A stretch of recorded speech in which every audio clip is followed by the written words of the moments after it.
The reorganization is moving ahead, Arthur. I suppose you prefer the scenic route. I used to think patience was weakness.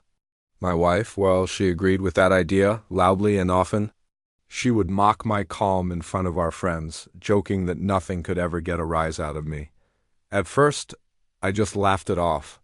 I believed that love meant having endless tolerance, that you just absorbed the little jabs and moved on.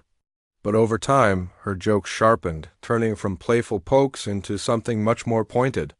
During arguments, she started calling me passive. It was her go-to insult. Sometimes it would happen in texts, messages that were supposedly meant for her friends but somehow always found their way to my screen. One night, I accidentally saw one of those messages, and it wasn't a joke. She wrote that I would never leave her, no matter how badly she treated me.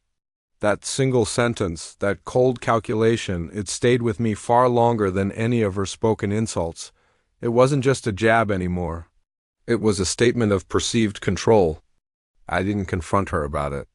I didn't get angry or demand an explanation. Instead, I just started paying closer attention. I observed her almost like watching a movie. And I noticed how her cruelty had become a performance, how she had grown more and more confident in it. She stopped respecting any boundaries we had. She would openly flirt with other men right in front of me. The first time I asked her to stop, she just laughed. She looked me right in the eye and told me I wouldn't do anything about it anyway. And in that moment, something shifted inside me. It wasn't a burst of anger or a wave of sadness. It was clarity. A cold, quiet clarity. From that day on, I stopped trying to please her. I stopped explaining myself, stopped defending my quiet nature. I just stopped. I poured all that energy back into myself. I focused on my work, which I had been neglecting. I started going to the gym again, rebuilding the routines I had abandoned just to make her life more comfortable. She, of course, mistook my silence for surrender. She thought she had finally broken me, so her behavior escalated.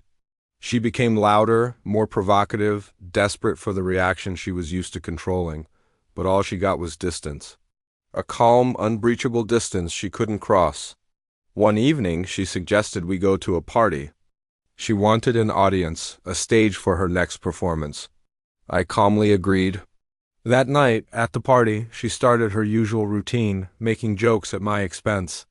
A few people chuckled, that awkward kind of laugh when you're not sure if you're supposed to find it funny. I just waited patiently. When a lull fell over the room, I stood up and spoke, my voice even and steady. I thanked everyone for being there.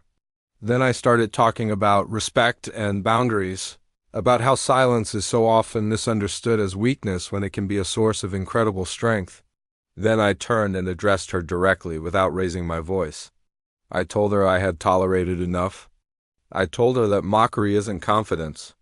It's just insecurity trying to be the loudest thing in the room. Her smile just vanished. It was like a mask falling off.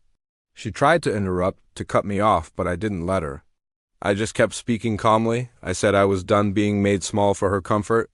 And then I said it, I'm leaving this marriage. The entire room went dead silent. You could have heard a pin drop. I didn't wait for a response. I just turned and walked out. There was no drama, no shouting match. That walk out the door, it felt heavier than anything I had ever done before. But it also felt incredibly honest. It felt like me. The days that followed were pure chaos, but only for her. My phone blew up with messages. She cycled through everything: insults, apologies, threats, begging. I only responded when it was legally necessary, keeping it brief and to the point. I was done with the noise. I followed through with my decision, and the separation was surprisingly calm and clean on my end. Slowly, our friends started to see the truth that had been hiding in plain sight.